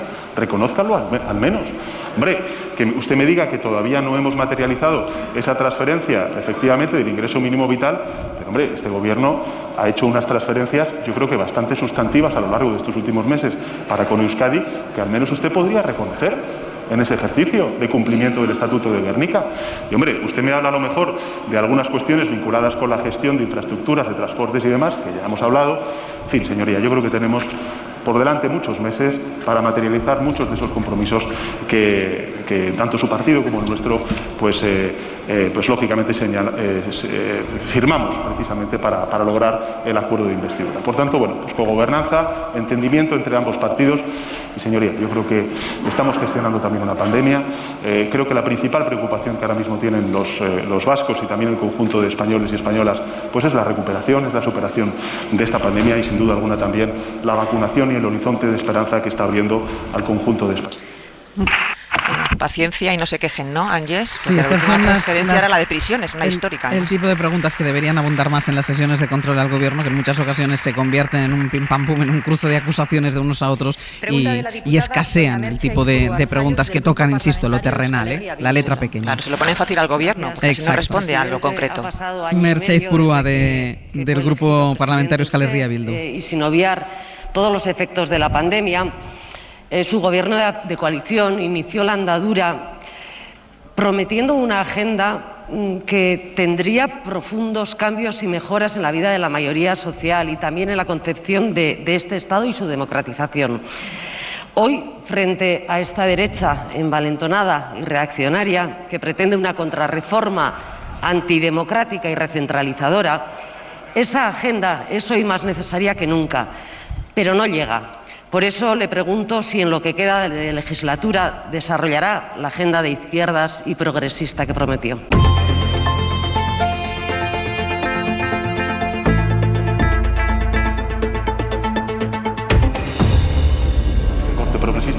Está el presidente del Gobierno respondiendo a la pregunta de Merche Izpurua, de la portavoz del Grupo Parlamentario Euskal Herria Bildu, que, recordemos, le preguntaba si iba a desarrollar en lo que resta de legislatura el Gobierno la agenda de izquierdas y progresista que prometió. La pobreza infantil. ¿O es que a usted le parece menor haber aprobado una ley de cambio climático con la cual llevamos 10 años de retraso? ¿O es que a usted le parece menor, señoría, haber aprobado la Ley de Protección de la Infancia? ¿O es que a usted le parece menor, señoría, el que propiciemos la transparencia en favor de la igualdad retributiva entre hombres y mujeres? ¿O es que a usted le parece menor, señoría, que estemos tramitando en este Congreso una ley de memoria democrática? Sí, señoría, yo creo que nosotros estamos cumpliendo todos los hitos y todos los objetivos que nos hemos marcado. Y encima lo estamos haciendo en medio de una pandemia. Y además, sin el compromiso y sin el apoyo, en este caso, de la bancada conservadora, que eso ya lo teníamos por descontado. Pero, en fin, no me diga, señoría, que este no es un gobierno que está defendiendo precisamente pues una agenda progresista, porque este es un gobierno progresista. Pero a Izpurua le ha pedido Ángeles que siga adelante con la reforma laboral, pensiones, reforma de alquileres, o sea, que quieren más y quieren que lo haga ya, porque si no ese espacio lo ocupará siempre la derecha, ha dicho Izpurua. Va a preguntar la portavoz del Grupo Popular, Cuca Gamarra, le va a preguntar a la vicepresidenta primera. Con las Cortes y memoria democrática. Pregunta de la diputada doña Concepción Gamarra Ruiz Clavijo, del Grupo Parlamentario Popular en el Congreso. Vamos a ver si continúan todavía con la polémica de los indultos. Como primera conclusión de esta parte de la sesión de control, está claro que han quedado confirmados los indultos por parte del presidente del Plan Gobierno. 2050 nada. Bien, señora vicepresidenta, son ustedes incapaces de resolver los problemas actuales que tienen los españoles y nos están diciendo que van a resolver los de dentro de 30 años. Esta era la pregunta. Señora Calvo, más España del 2021 y menos Odisea en el espacio. ¿Se ha parado usted a pensar qué opinará de su fantasioso Plan 2050, ese autónomo que no llega a final de mes, pero al que ya le han anunciado un sablazo en sus cuotas? ¿O ese empresario que ha pedido las ayudas directas que ustedes aprobaron en marzo, pero que no las reciben? ¿Por qué han aprobado un sistema tan farragoso como el ingreso mínimo vital y el dinero no llega? ¿O ese MIR que se ha tenido que echar a las calles porque les obligan a elegir especialidad a ciegas, los que serán los especialistas del 2050? ¿O ese Ceutí que está asustado pensando que Marruecos va a volver a abrir la frontera de manera indiscriminada porque no han resuelto la crisis diplomática? Se lo he dicho y se lo repito. Con este gobierno solo se pueden tener seguras dos cosas: que siempre mienten y que siempre nos van a subir los impuestos. Y ahora, señora Calvo, una tercera, que van a indultar a los golpistas. ¿Nos lo puede confirmar también usted hoy aquí, señora Calvo? ¿Sí o no? Ustedes no son capaces de resolver lo que son los problemas de los españoles que necesitan soluciones ya, para que sus ERTEs no se conviertan en ERES. Y, por cierto, es una auténtica vergüenza que cuando quedan 5 días para que venza el plazo todavía no hayan aprobado la prórroga. Por todo ello, le pregunto, ¿cree que el Gobierno va a poder tapar tanta incompetencia y deslealtad con su plan 2050? Pues ha mezclado las dos preguntas, la pregunta que había registrado, que eran los planes para 2050, los planes de presente y no tanto mirando al futuro, pero ha colado ahí también la misma pregunta que le formulaba Pablo Casado a Pedro Sánchez sobre si este gobierno iba a indultar a los presos del proceso. Exacto. Indultos, Marruecos. Gracias, señora presidenta. Señora Gamarra, el problema más grave de deslealtad que tiene en este momento la política española es la manera de hacer oposición que tienen ustedes, que son un PP irreconocible. Han pasado ustedes de la algarada continua a la magia. La semana pasada dijeron ustedes, yo lo habría hecho perfecto, yo esto me lo conozco, yo esto me lo sé. Mírenselo, porque no han ayudado a 16 meses atravesando una pandemia y una situación complicada ni una sola vez en ni una sola cosa. Mírenselo. No ha habido respuesta a la pregunta. Ha habido, vamos a decir, diagnóstico del tipo de oposición que hace el Partido Popular. Señora Gamarra. Señora Calvo, irreconocible el Partido Socialista Obrero Español con ustedes. Pregúnteselo al presidente Felipe González. Su obsesión por pedir lealtad a la oposición es solo comparable con su incapacidad para ser leal a los intereses de los españoles. Mire, ustedes se mueven entre la manipulación de la historia, intentando cambiar la memoria, y la fábula de la ciencia ficción. Y ustedes van a dejar este país como un solar de paro, de incertidumbre y de pobreza. Los españoles lo que quieren son soluciones ya. Céntrense en el aquí y ahora, que bastante tenemos. Porque lo que los españoles quieren para su futuro es que Pedro Sánchez salga de él cuanto antes. Es curioso, Ángeles, cómo el PP intenta restituir la figura de Felipe González frente a Sánchez, cuando el PP de entonces, años 90-2000, era absolutamente, maquiavélico o más incluso que ahora con Sánchez, ¿no? O sea, con la figura del presidente del gobierno. Sí, restituir esa figura cuando esa figura al final, en aquellos años, pues fue machacada, digamos, entre comillas, políticamente, ¿no? Vamos a escuchar la respuesta de la vicepresidenta primera del gobierno. Vicepresidenta primera del gobierno. Gracias, señora presidenta. Señora Gamarra, un pequeño aspecto democrático. Los gobiernos en España, afortunadamente, salen por las urnas. ¿Lo ha entendido? Por las urnas. No cuando usted lo diga aquí en una sesión de control. Por las urnas. Pero miren, en serio, uno de los problemas endémicos que tiene la política española, históricamente hablando, es la mirada corta. La historia de España, que usted se la conoce muy bien, está llena de situaciones donde la política no ha sabido prevenir.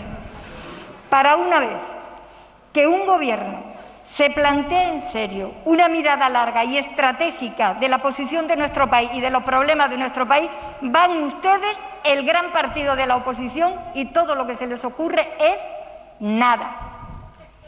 Eso es lo que le están haciendo ustedes a la política española. Se lo dije el otro día y se lo tengo que volver a repetir. Nada.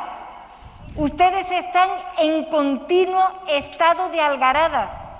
No voy a parar de decírselo porque de ayer a hoy, que están en la defensa de la Constitución continua, no hace más de 4 días nos advirtieron que van a seguir en rebeldía con 2 poderes del Estado, el legislativo y el judicial, sin renovar el Consejo General del Poder Judicial, porque quieren cambiar la Constitución para hacerlo. Ustedes son ese modelo de constitucionalidad, ese modelo en el que enredan en la política española y además confunden en un momento particularmente delicado. Usted está aquí toda la semana y aunque el boletín oficial del Estado no les gusta, ahí está la subida del salario mínimo interprofesional, el ingreso mínimo vital, la movilización de recursos histórica, esta crisis. Muchas gracias, señora vicepresidenta. Se le ha acabado el tiempo. Le va a preguntar ahora a Vox, vamos a escuchar la pregunta, porque Vox, junto con el Partido Popular, también ha anunciado que va a recurrir en el caso de que haya indulto para los presos del proceso. Vamos a ver si también su pregunta va en este sentido. Vamos a ver, porque es una pregunta genérica, a ver si la lee. Por a ver reproducida. ¿a dónde conduce la indolencia del gobierno? Exacto, esta era la pregunta. Para la Cámara, pregunta por la indolencia del Gobierno. Atravesando una pandemia, imposible la indolencia, señor Espinosa de los Monteros. Imposible. Se reserva el espacio ahora el portavoz de Vox, exacto. Aquí cada uno calcula según le interesa. La semana pasada me reprochaba usted, muy indignada, el hecho de que Vox defendiera la ilegalización de partidos contrarios a la Constitución. Ustedes tienen un problema con la democracia, me llegó a decir, que viene siendo su respuesta estándar, le pregunte lo que le pregunte, pero es al revés. Respetamos la democracia y por eso la defendemos precisamente de quienes tienen como único fin acabar con ella, de quienes no condenan e incluso legitiman la violencia, quienes utilizan los recursos y mecanismos del Estado para liquidarlo y de quienes se lo permiten, que son justamente ustedes. Por eso, hace unos meses yo mismo tuve el honor de defender una proposición de ley para introducir en España lo que es bastante normal en países de nuestro entorno, es decir, ilegalizar a formaciones separatistas, o sea, a las que no acatan la Constitución. Es verdad que en Vox nos quedamos solos, ya que ningún grupo de la Cámara lo apoyó. Ya sabe usted que solo queda Vox. Y eso que hace casi 20 años la ley de partidos recibió el 93% del apoyo en esta Cámara, incluidos, por cierto, los votos del Partido Socialista. Y aquello permitió la ilegalización de una docena de partidos que son esencialmente los que hoy confluyen en Bildu. ¿Qué ha cambiado desde entonces para que ustedes defiendan hoy a quienes intentaron ilegalizar y lo consiguieron hace unos años? Pues que hoy son sus socios en la dirección del Estado. Y a esos ustedes no los van a ilegalizar nunca. Ustedes lo que querrían es ilegalizar a Vox. Y mientras están en ello, lo que están ilegalizando es nuestra actividad política, sea en Ceuta, sea en Melilla, sea en Vallecas. Eso es lo que ustedes están intentando ilegalizar. Quieren ilegalizar a Vox, pero no les preocupa seguir sometidos a quienes tienen como único proyecto acabar con la unidad de España, porque todo le vale al señor Sánchez para seguir en el poder. Y ahora vendrá la reactivación de esa indigna mesa de negociación con los golpistas, los indultos, los beneficios penitenciarios a los etarras, la ruptura de la caja única con la seguridad social. A todo ello es a lo que conduce su indolencia y su debilidad para defender la nación. Y son muchos los que han tomado nota, señora vicepresidenta. Los separatistas, obviamente, los primeros de todos. Pero ahora se ha unido también Marruecos, que no ha dudado en organizar una auténtica invasión migratoria en nuestra nación porque han percibido esa indolencia y esa debilidad. Y no sabemos cuál será la siguiente, pero sabemos seguro que habrá, desgraciadamente, alguna más. Porque para los españoles su gobierno es un peligro, pero para quienes quieren acabar con España, su gobierno es una gran oportunidad. Y por eso se tienen que ir ustedes cuanto antes, porque hoy en día el verdadero peligro para la democracia son ustedes.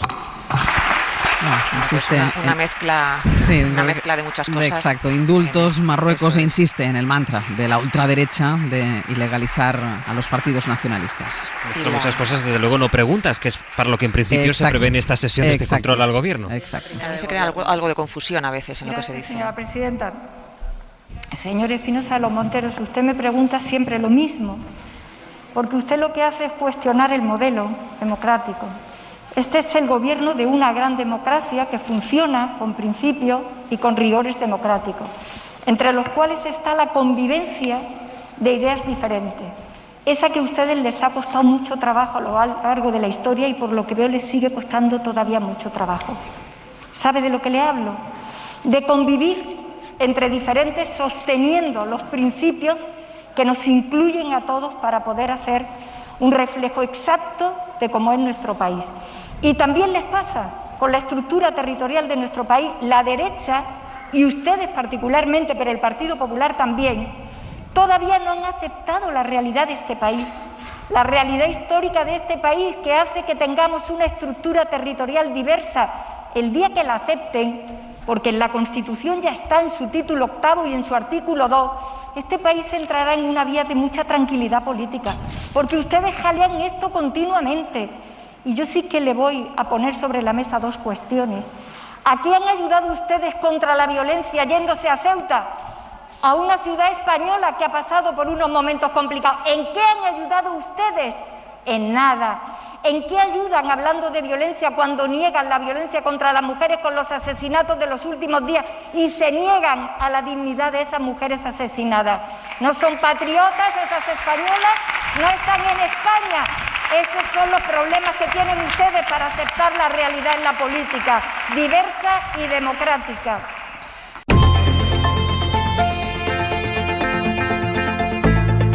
El Abierto. Ser podcast. Josep Ramoneda, Emilio Contreras y Nacho Corredor, como habíamos previsto, ha estado muy presente en lo que llevamos de sesión de control al Gobierno en el Congreso de los Diputados. El posible indulto de los políticos encarcelados por el Procés lo ha sacado en la primera pregunta ya el líder del Partido Popular, Pablo Casado. Y sobre esto os quería preguntar exactamente también. Hemos estado un poco debatiendo sobre la postura del Gobierno, sobre las palabras que dijo ayer Pedro Sánchez, pero la postura de la oposición, la postura del Partido Popular. Yo no sé, Nacho, si este no en concreto a los indultos le quita valor el hecho de que el Partido Popular le dice no a todo. No sé si esto le da como más libertad a Pedro Sánchez porque sabe que a todo le va a decir que no el principal partido de la oposición. Pero claro, es que además esta vez vuelve a utilizar otra vez como moneda de cambio la renovación del Consejo General del Poder Judicial. Primero, no vamos a renovar porque está Pablo Iglesias en el Gobierno. Pablo Iglesias ya no está en el Gobierno. Había que buscar una nueva excusa para no renovar el órgano de gobierno de los jueces y ahora es los indultos. Claro, las instituciones, como la renovación del Consejo, han ido funcionando, ¿no? Y cuando el gobierno de Felipe González, al que citaba Cuca Gamarra, indulta a Alfonso Armada, el Partido Popular no condiciona su apoyo al funcionamiento de las instituciones. Del mismo modo que el Partido Socialista, obviamente, no condicionó su posición al respecto de la normalidad institucional cuando el gobierno de Aznar, el gobierno del Partido Popular, tuvo incluso la capacidad de indultar a responsables políticos de terrorismo de Estado. Esa es la historia de España, una historia llena de contradicciones, llena de gestión de contradicciones, llena de una apuesta por la convivencia en la que todos han participado. Y añadiría yo, y menos mal que todos han participado, ¿no? Déjame comentar dos cosas rapidísimas de la Un tema que me llama la atención, como al gobierno, tú lo decías, al gobierno de España se le critica por pensar en el corto plazo, en lo táctico, por pensar en el largo plazo, en el 2050, y una de las cosas, al hilo de la pregunta de la portavoz del Partido Popular, paréntesis, yo siempre fui fan de Cayetana Álvarez de Toledo, cierro paréntesis, estas críticas al plan de la España 2050, que conectan incluso a veces con ese grito del muera la inteligencia, a mí me preocupan. Porque además quienes las pronuncian saben lo que están haciendo. Y no pensar en el largo plazo me parece justamente una de las críticas que se podría haber hecho en algunos momentos de tacticismo de este gobierno, ¿no? Pero pensar en el largo plazo... Bienvenido sea. Exacto. Y luego yo creo que el presidente del gobierno ha compartido su planteamiento cuando en relación a los indultos, cuando habla de hay un tiempo para el castigo, un tiempo para el perdón, y probablemente en eso estemos, ¿no? Fíjate que si el gobierno pensara exclusivamente en términos de supervivencia política, pues a lo mejor no se lanzaba a este escenario. Esto le va a desgastar seguro. Los datos que tenemos es que el 60% de los españoles en estos momentos se oponen a ese indulto y por tanto cuando un gobierno está dispuesto a hacer esto, pensemos también que probablemente lo haga porque no piense solo en el corto plazo y piense también en el largo plazo. Y eso desde mi perspectiva es algo a valorar. He de decir más. A mí me ha sorprendido que el gobierno de España se esté planteando de verdad esta posibilidad. Emilio, sobre el papel del Partido Popular. Bueno, es que lamentablemente en la mayoría de las democracias parlamentarias el papel de la oposición es decir siempre no. Y yo no estoy de acuerdo con eso, ¿no? Yo creo que hay cuestiones, no estoy hablando de los indultos, pero yo el otro día planteaba el hecho de que en este país ya nada es una cuestión de Estado. Por ejemplo, la crisis con Marruecos debería ser una cuestión de Estado. Nada es una cuestión de Estado. Claro, yo vengo de una generación en la que la oposición y el gobierno llegaban a acuerdos. Claro. Eso es bueno y ha sido buenísimo para nuestro país. Pero circunscribiéndonos al asunto que nos ocupa y que preocupa a los españoles tanto, que exactamente el sondeo al que se refería Nacho, es el de GAT3, que es una empresa de sondeos muy creíble, ¿no? Es de octubre del año pasado, hace 7 u 8 meses, no creo que haya cambiado mucho la opinión de los españoles en este corto espacio de tiempo, dice que el 66% de los españoles están en contra de la concesión de los indultos y el 21% a favor. Bueno, eso es así. No obstante, yo tengo que reconocer que no comparando perdón, no equiparando, pero sí comparando lo que se hizo hace 30 y tantos años con lo de ETA, porque sería miserable equipararlo, pero es conveniente compararlo. Si hay arrepentimiento, yo creo que sí se deberían conceder los indultos, pero tengo que recordar que el Tribunal Supremo, en la instrucción del expediente de la concesión del indulto, se ha dirigido a los condenados separatistas que están en las cárceles de Lledoners para que den su opinión, qué opinan, si lo quieren, tal. Salvo el señor Cuixart, que dijo, lo volveremos a hacer, los demás es que ni han contestado. Y claro, la duda que tenemos es que cuando el gobierno dice que va a conceder el indulto porque eso abre el camino a la solución del problema, pues es que si los que tienen que dar el otro paso no dicen nada que vaya en el mismo camino, es decir, si me conceden el indulto, nosotros vamos a seguir pensando y aspirando a nuestra vocación política, que es la independencia de Cataluña, pero vamos a renunciar al camino de la ilegalidad, que es distinto. Aquí nadie le está pidiendo a nadie que deje de pensar en lo que piensa. Y usted, separatista, está en su derecho de serlo. En lo que no está en su derecho es ejercer el separatismo por procedimientos que vayan contra la ley. Josep. Sí, bueno, por lo que hace al discurso del Partido Popular, yo creo que en este momento no tiene mucho sentido escucharle porque ya se sabe siempre lo que dirá. Es verdad que hay una tendencia que las oposiciones digan que no, pero hay matices, y hay matices importantes. Aznar, que me parece que es evidente que con todas sus defectos y con mi absoluta distancia respecto a él, es el único que ha dado un proyecto y un consistente al Partido Popular después de Manuel Fraga, pues Aznar hizo tanto más ruido que el que están haciendo en este momento, pero también en los momentos en que tuvo que estar en el pacto y en actitudes de compromiso estaba, y sobre todo tenía un proyecto político, que es lo que en este momento no se ve por ninguna parte. Aznar asumió algo que aquí estaba emergiendo, que era lo que podríamos decir la revolución neoliberal, y la dotó de un acompañamiento, un punto iliberal, un punto autoritario, pero era un proyecto que funcionó y que ganó y que estuvo en el poder hasta que, en fin, que por cuestiones probablemente ya más del factor humano que de otras cosas, le acabó, para decirlo así, comiendo la soberbia. Pero aquí es que yo no veo ningún proyecto político, solo no, y un no además cada vez más engolado, un no cada vez más cercano a otros discursos como los que hemos oído después de Vox, ¿no? Pero a mí por eso me parece muy interesante e importante que Pedro Sánchez haya sacado a colación el caso Rajoy. Es que Rajoy tiene este problema en sus manos y es un problema real, un problema que existe, que está aquí, que estará aquí, y que si no se encuentran maneras de reconducirlo, pues o se cronificará o creará situaciones cada vez más conflictivas.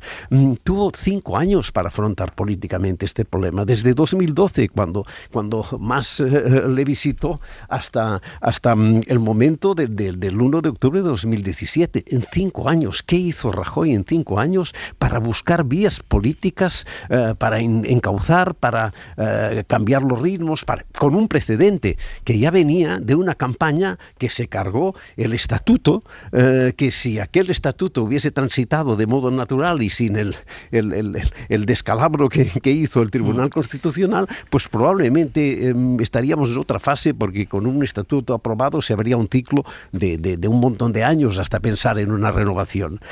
Entonces, ¿qué pasa? Pues que la incompetencia o la dejadez, de Rajoy, pues hace que no se afrente políticamente un problema político y cómo acaba subrogándose en el Poder Judicial. Y aquí ya entramos en una fase catastrófica porque afecta al equilibrio de poderes en España. El Poder Judicial hoy es el primer poder de España y el partido de la oposición amenaza sistemáticamente en ir al Poder Judicial cuando no puede ganar una batalla política. Nacho. Pues esta es la situación. Nacho. Muy rápido sobre el tema del papel de la oposición y el papel que tienen en las democracias parlamentarias, pero por coger algo de perspectiva también, por coger dos elementos, lucha contra ETA, pensemos en cuál era la actitud del entonces secretario general del Partido Socialista Zapatero en relación al gobierno de Aznar, le apoyó, incluso impulsó, de hecho, la ley de partidos y apoyó prácticamente en todo la política del gobierno en esta cuestión, o ahora que está de moda porque el tema de Marruecos está en la agenda, recordemos también las palabras de Zapatero cuando la crisis de Perejil, ¿no? Y sin embargo recordamos también esa frase tan maniquea de Mariano Rajoy cuando ya gobernaba José Luis Rodríguez Zapatero en relación a ETA, de si usted no cumple le pondrán bombas y si no hay bombas es porque ha cedido, es decir, un ataque visceral a la política del gobierno. Y por cerrar el tema del indulto, decía antes que hay razones morales que tienen, en mi opinión, que ver con la convivencia, hay razones pragmáticas que tienen que ver con adaptar una situación penal determinada. Hay razones estratégicas que en mi opinión son también fundamentales, que es que hoy al menos la mitad de la población en Cataluña está secuestrada emocionalmente por la situación de unos líderes políticos y que además esta parte de la sociedad catalana, en el momento en el que haya unos indultos sobre la mesa, no serán un bloque uniforme y se podrá dialogar y volver a reincorporar al diálogo político a una parte de la sociedad catalana. Y desde luego, si siempre decimos que los políticos no tienen que estar condicionados por lo que dicen las encuestas, me parece un ejemplo paradigmático de algo que, si el gobierno explica bien, podrá contribuir desde luego y podrás formar parte del legado que deje este país. Hemos puesto puedo decir brevísimamente. Mira, el año pasado, en 2020, en el último semestre, el Ministerio de Justicia tramitó 1.164 expedientes de indulto. Solo se concedieron 18, menos del 1%. Es que sería legítimo criticar al gobierno diciéndole, bueno, usted no ha concedido esos indultos por venganza. No, porque considerarían que no era adecuado, con arreglo a la ley, a concederlos. Lo que hay que explicar entonces es por qué, cuál es la razón última y sincera por la que el gobierno, con todos los indicios en la mano, va a conceder esos indultos. Porque, vuelvo a repetir por enésima vez, si los españoles, o una mayoría al menos, supiéramos que a cambio de esos indultos la situación de los separatistas catalanes iba a cambiar, iban a seguir aspirando a la independencia, pero dentro de los cauces de la ley, serían muchísimos los que la apoyarían. Pero conceder el indulto a cambio de la nada, e incluso a cambio de la arrogancia de decir, seguiremos haciéndolo, lo volveremos a hacer, parece que es una derrota. A cambio de la nada, Emilio, nos lo dirá el tiempo. O sea, ¿qué pasará si en el futuro somos capaces de mirar hacia atrás, si el conflicto se ha solucionado y somos capaces de mirar hacia atrás, Ángel, ¿en qué posición quedarán aquellos que se han opuesto a una medida que era el desatascador? Sí, bueno, para empezar, yo no sé si el indulto es el desatascador. A lo mejor el desatasco habría sido no haber dado lugar a cometer los delitos que dieron lugar a que el Tribunal Supremo por unanimidad condenara por sedición a esos señores. Y en segundo lugar, cuando todos negociamos, tú vas a comprar una casa, tú no dices, bueno, aquí tiene usted todo y luego veremos a ver qué es lo que usted dice. No, nos sentamos y negociamos. Y yo les doy a ustedes el indulto y negociamos el indulto si usted, no digo que me promete en firme, sino que me ofrece un indicio, solo un indicio razonable, fíjate si nos contestamos con poco, un indicio razonable de que a cambio de eso ustedes van a adoptar la actitud razonable y democrática de aspirar a la independencia por las vías democráticas. Eso yo creo que es elemental. El resto es un salto al vacío, que una buena parte del país no entiende. Probablemente en la advertencia que hagas tiene sentido, pero por eso probablemente también porque lo único que sabemos son pequeñas pistas que ha dado el presidente del gobierno y algunas filtraciones a prensa. El gobierno está pensando en cómo condicionar ese indulto a que no se vuelvan a cometer delitos por parte de los protagonistas de esos indultos. Eso en primer lugar. Y luego, Ángels, decías una cosa que creo que tiene sentido y que, en mi opinión, contribuye a poner perspectiva sobre la magnitud de la decisión. Obviamente Pedro Sánchez corre un riesgo tomando esta decisión, obviamente, y solo el tiempo dirá si tomó una decisión acertada o no acertada. Pero ¿alguien piensa que si solo pensara en sí mismo y en el futuro de su partido estuviera valorando esta posibilidad? En mi opinión, no. Si solo pensara en sí mismo, no estaría valorando esta posibilidad. Y ¿no es eso un buen síntoma de que en algún momento, por lo menos, en la política española se piensa en el largo plazo? En mi opinión, sí. Y es que la decisión, si la decisión es favorable a los indultos, no solo, yo hablaba del desgaste que va a sufrir el presidente del gobierno, pero no solo el desgaste que le va a provocar la oposición, el desgaste que puede tener dentro de su propio partido, donde ya hay voces que se han pronunciado insistentemente en contra de los indultos. Ramoneda. Y en cualquier caso, certeza no hay ninguna. Es decir, no hay ninguna certeza de lo que vaya a pasar después. Esto es evidente. Pero sencillamente me parece que es el coraje razonable para un gobernante de dar un paso que puede ser un paso de distensión y que puede abrir caminos. Pero este paso no es un golpe de magia. Una vez dado el paso, no cambiará todo de golpe.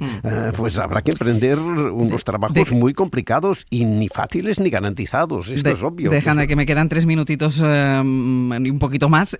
Con la otra cuestión que quería abordar, no nos va a dar prácticamente tiempo al análisis, pero como sí teníamos novedades, y es que siempre hemos puesto de un lado la dificultad que tienen los partidos políticos para ponerse de acuerdo, para llegar a acuerdos, para llegar a consensos, y no la facilidad, porque fácil no es, pero sí que el diálogo social ha caminado por otra vía. Ha funcionado bien el diálogo entre el gobierno, entre los sindicatos, entre la patronal. Ha encontrado un escollo. Los había ido encontrando siempre en las renovaciones de los ERTE. A última hora se superaba el escollo. Esta vez parece que el escollo cuesta un poquitín más de saltar. Para mañana por la tarde está previsto un Consejo de Ministros extraordinario, si hay acuerdo, para llevar ese acuerdo al Consejo de Ministros, y si no, para que sea el propio gobierno unilateralmente quien tire para adelante la prórroga de los ERTE. Pero Rafa Bernardo, buenos días. Buenos días. Hay una cuestión, vamos a decir, una rama política también en todo esto, porque a las 8 nos contabais desde la sección de Economía las diferencias que existen, no solo con la patronal, no solo con los empresarios, sino también dentro del propio gobierno en el tema de la renovación de los ERTE. Sí, se configuran 2 bloques con esta negociación. Uno de ellos es el que representa el ministro de Seguridad Social, José Luis Escrivá, secundado por la vicepresidenta económica Nadia Calviño y la ministra de Hacienda María Jesús Montero. Son los partidarios de la fórmula de incentivar, de beneficiar con mejores exoneraciones a las empresas que sacan a trabajadores del ERTE. Y luego está del lado de los agentes sociales, por así decirlo, la vicepresidenta tercera, Yolanda Díaz, que lo que quieren es dejar las exoneraciones tal y como están ahora. ¿Qué dicen los agentes sociales y Díaz?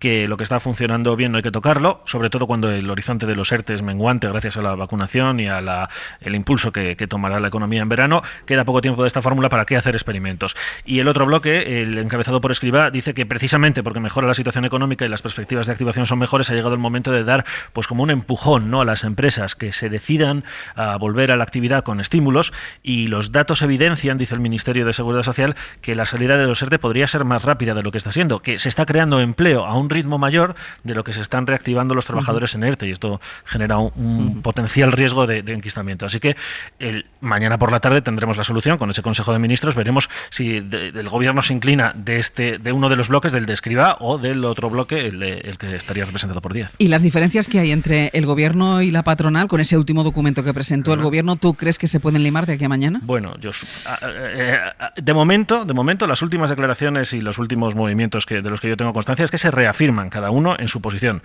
Así que van a seguir peleando, yo creo, hasta el final. En todo caso, como tú indicabas, no hay riesgo de que desaparezcan los ERTE de un día para otro, de que el lunes que viene nos encontremos sin ERTE. Prórroga va a haber sí o sí. Eso es, el gobierno sí o sí va a hacer la prórroga, y esto también sería interesante, ¿no? Porque si el gobierno hace prórroga por su cuenta, será la prórroga que el propio gobierno quiera, no se verá con las manos atadas por lo que se haya pactado en la mesa. Así que de una forma u otra, mañana por la tarde sabremos de alguna forma cuál de estos 2 bloques, ¿no?, que se han configurado a raíz de esta crisis de los ERTE, pues ha ganado dentro del Ejecutivo. Pues mañana a las 4:30, Consejo de Ministros extraordinario para aprobar la prórroga de los ERTE. Veremos en qué queda al final las negociaciones dentro del propio gobierno y las negociaciones con los agentes sociales. Rafa, gracias. Hasta luego. Hasta luego. Emilio Contreras, Nacho Corredor, Josep Ramoneda, hasta la semana que viene. Un abrazo. Hasta luego. Hasta luego. Suscríbete a Hoy por Hoy. Todos los episodios y contenidos adicionales en la app de Cadena SER y en nuestros canales de Apple Podcast, Spotify, iVoox, Google Podcast y YouTube. Escúchanos en directo en la SER de lunes a viernes a las 6 de la mañana. Cadena SER. La radio.